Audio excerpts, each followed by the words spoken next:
Ne nous lassons pas de le répéter avec l'apôtre Paul.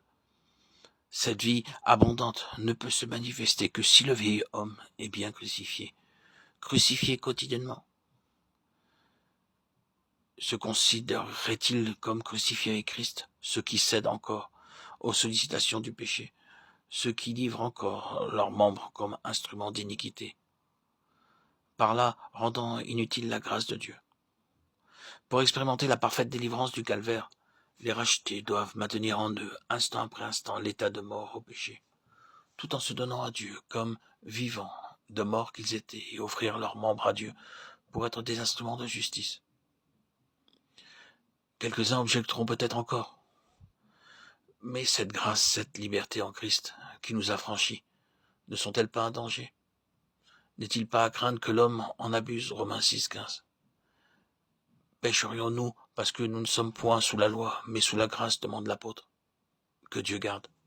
Et quoi, n'aurait-il pas compris que cette union avec Christ en sa mort provoquait une transformation radicale de l'être tout entier?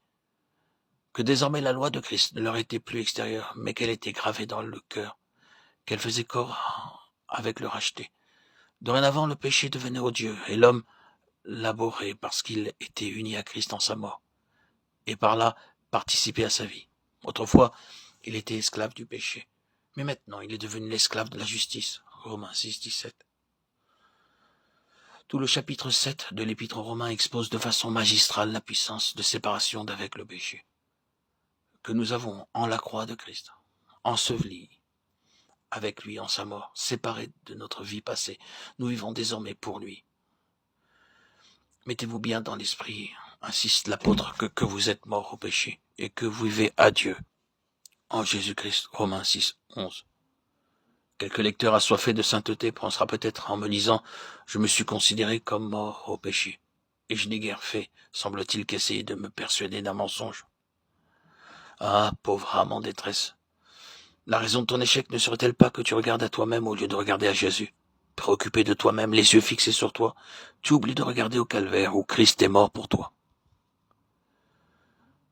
Le Saint-Esprit ne rend pas témoignage à ce que tu es ou à ce que tu fais, mais au Christ et à son sacrifice. Regarde à la croix. Es-tu vraiment décidé à vivre pour Christ, à rejeter tout péché connu? Veux-tu mourir au péché et faire l'expérience de ce que c'est que d'être crucifié avec Christ, de mourir avec lui? Veux-tu vraiment que sa mort pénètre et transforme ta vie? Si oui, et dès cet instant, considère que tu es cloué au bois avec ton Sauveur. Alors, te reposant sur le Saint-Esprit et par la foi en la parole de Dieu, veille à combattre le péché. Dieu ayant dit que par la mort du Christ, et puisque tu es crucifié avec lui, le péché ne régnera plus sur toi. Caché en Christ, sur la croix, uni à lui dans sa vie, il ne te reste plus qu'à vouloir ce qu'il veut, instant après instant, te reposant sur ses promesses, pour la force nécessaire à l'accomplissement de sa volonté, car nous sommes les serviteurs de celui à qui nous obéissons à l'heure de la tentation. Réfugie-toi en Christ sur la croix, et là, repousse absolument toutes les sollicitations du péché. N'essaie pas de te mesurer avec l'ennemi. Remets tout à Jésus puisque tu partages sa vie. Et tu découvriras qu'il a la puissance de te livrer, de te délivrer, de te libérer, de te garder.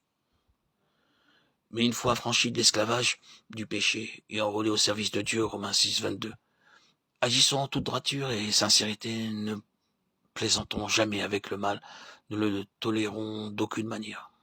Ayons l'obéissance prompte et joyeuse, sachant que le Seigneur opère en nous le vouloir et le faire, selon son bon plaisir. Que toute épreuve, toute tentation, toute détresse nous conduise en sa sainte présence, où nous verrons toutes choses comme il les voit. Là, nous marchons dans la lumière parce qu'il est lumière, et son sang précieux nous purifie de tout péché.